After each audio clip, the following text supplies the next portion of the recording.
Hi, my name's Paul Bradley, and on May the 13th I'm going to be on the BBC Radio 2 Jeremy Vine show with Dr. Sarah, discussing pulmonary embolism and DVT clots.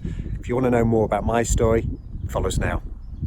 2 weeks ago I suffered a pulmonary embolism, and up until then I didn't even know what a pulmonary embolism was.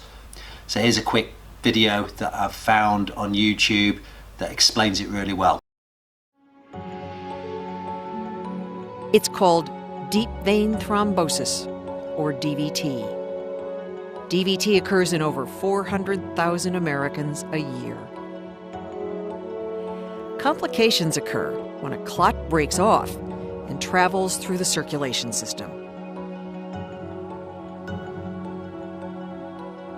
When it reaches a blood vessel it cannot flow through, a blockage occurs.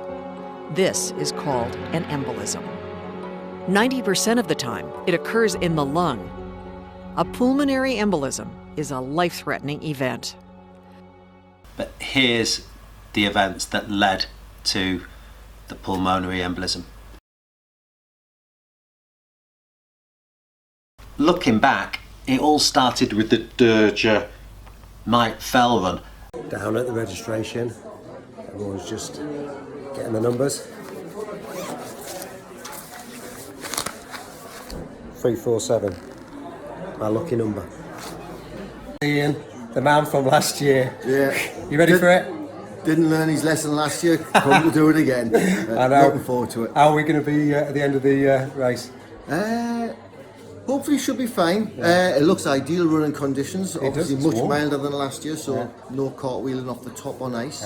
And looking forward to it. Should be really good. Good luck. I'll see you around. See you there. Cheers. Basically it's 5 miles up, I think it's about 1,300 feet, and then it goes down, and then there's a few more elevations of 300, so I think it's about in total about 1,600 feet elevations.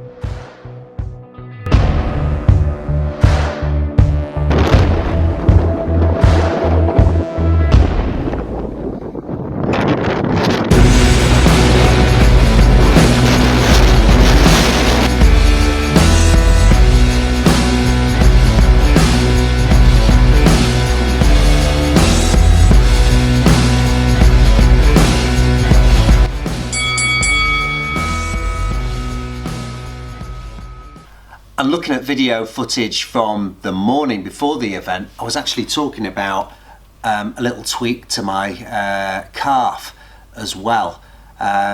So that must have been what the clot was.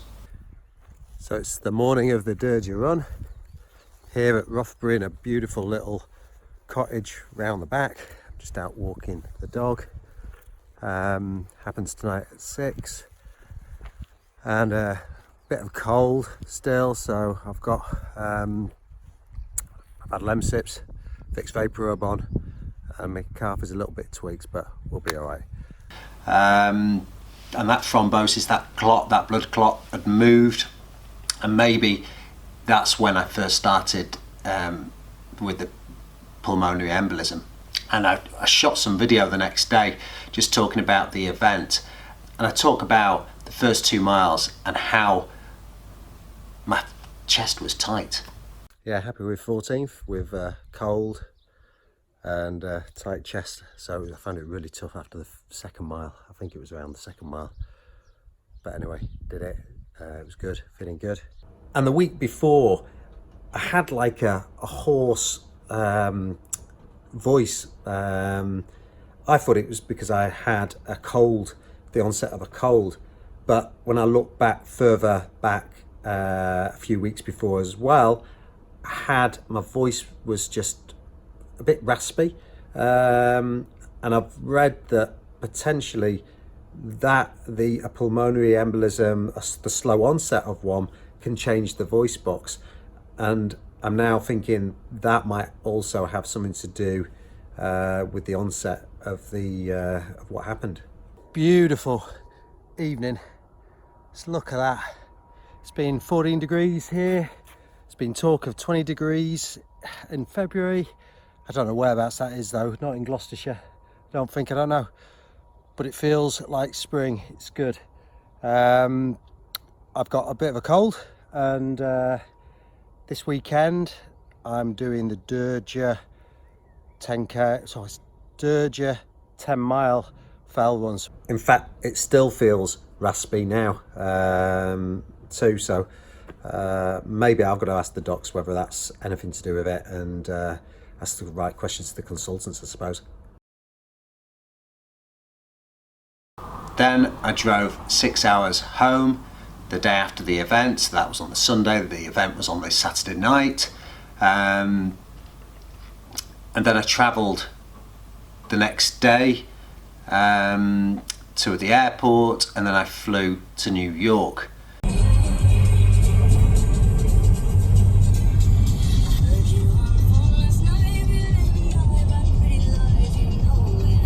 The weekend after the Durja fell run, and I'm here at Gatwick Airport.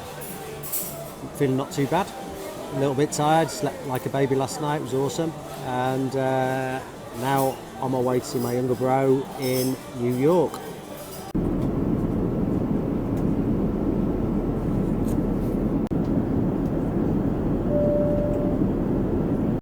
Tap the screen 2 times to activate.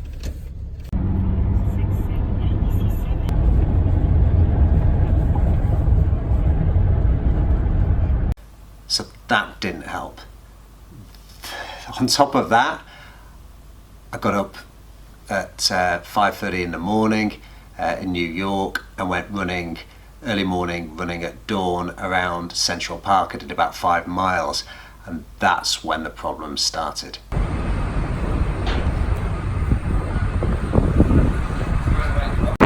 Life.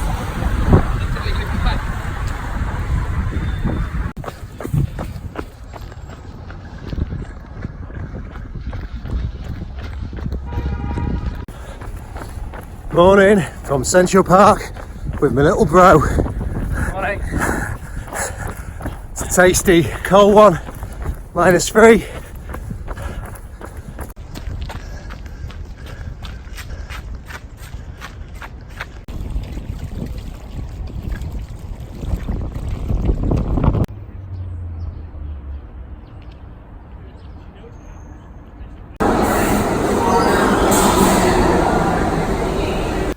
And I woke up the next day. I was meant to be running, going another run the next morning in New York, and I was in pain.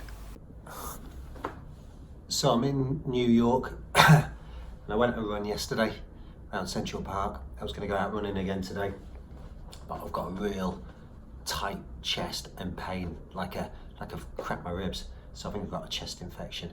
So that's put paid to all of any running in New York now and mileage this week, and I'm a bit concerned maybe next week too while I get on some antibiotics. So I'm gonna wait till I get home to see the doc. Hopefully it won't get worse, and yeah, unfortunately.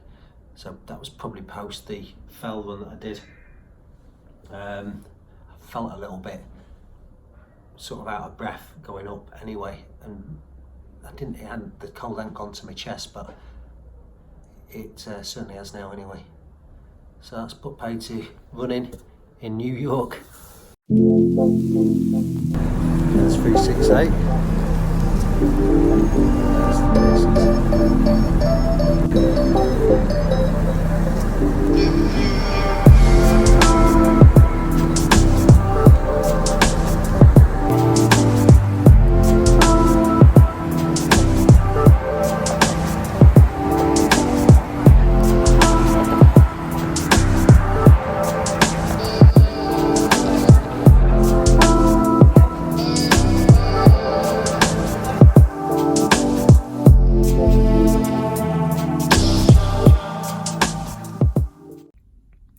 So after I got back, basically from New York, that was I left on the Monday and landed on the Thursday night.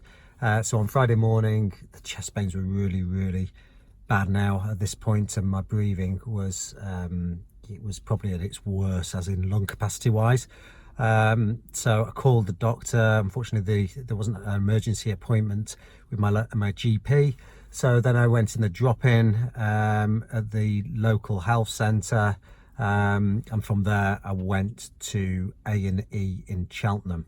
When I was in A&E at Cheltenham, I got rigged up with an ECG, checked my blood oxygen levels, and all my vitals were good. They did mention something about my heartbeat was a little erratic, or there was something strange there. But basically they kept me in all morning, afternoon, and went for an x-ray just to confirm, because they thought it was a potential collapsed lung, and they wanted to check if it was pneumonia or lung infection too. So I'm in A&E at the moment with either a lung infection or a collapsed lung, one of the two. But the x-ray brought up that it was neither of those two. So then I had further blood tests. They came back as inconclusive of a blood clot, but they still thought it was a pulmonary embolism. So that's the only thing that it could be, they said. And at this stage they put me on blood thinners, which I've got now actually. Rivaroxaban, Xarelto. So I've got to take 2 of these a day, 1 in the morning, 1 at night. So they put me immediately on the blood thinners and then sent me home. I was okay, my vitals were all okay, and they just gave me a list of things to be careful of if I had any of these symptoms, coughing up blood, etc., trouble breathing, then to call 999. And then I went back on the Monday and I had a CT scan, which then confirmed that I'd had a pulmonary, bilateral pulmonary embolism.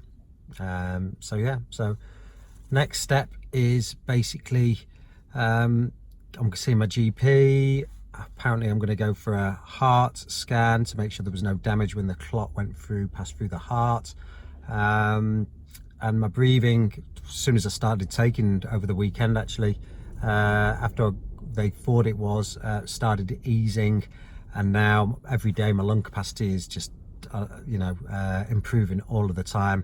I'm walking further now. Before I was out of breath really quickly, and last night I walked double the distance that I would normally when I was walking the dog, and I was still getting a slight tightness around the chest. So I suppose your body, does let you know. And I think that one thing I have learnt from being in Facebook groups, etc., is that everyone has a different experience with a pulmonary embolism. There's many similar signs to everyone, but I think for me, mine was slow and progressive over a period of time from a clot. Must have been because I endured it before I flew to New York, and until I came back, and it just got progressively worse. And obviously there's those that have big ones quickly, and unfortunately in some cases, like I heard the sad news today that Charlie Whiting of F1, and I love Formula 1, and unfortunately he's died of a pulmonary embolism. So I just thoughts out to his family and loved ones. That's super sad. So yeah, so this is I'm just looking to try and get back into running and cycling, and I haven't got a clue. I haven't got a time scale at the moment. I suppose the biggest thing is just keep every day my lung capacity getting better, keep walking, go to the docks, get everything signed off. The doc did tell me that I could start looking at exercise again in 30 days. So I'll just follow their lead and see how I feel and not rush back and just take it easy. I'm back at work anyway, and because I'm sat down, but I'm also making an effort to make sure I get out of my chair and walk around the office before every 2 hours, because in my head there's still that thought of another blood clot, even though I am on the thinners now. So thank you for watching. I hope this has helped some who've maybe new to maybe you've had one, and you're now just researching it and seeing who else has. And if you've had one before me, I'd love to hear from you as well and your experience. I just feel very lucky that I feel like it was a warning, and I'm just going to, get back to my running and fitness as soon as I can. And yeah, I want to spread the word about awareness really of blood clots. Thanks for watching, guys, and subscribe to my channel if you're interested in my progress, and hopefully I'll be back and up and running soon and cycling and going to events. So catch you soon.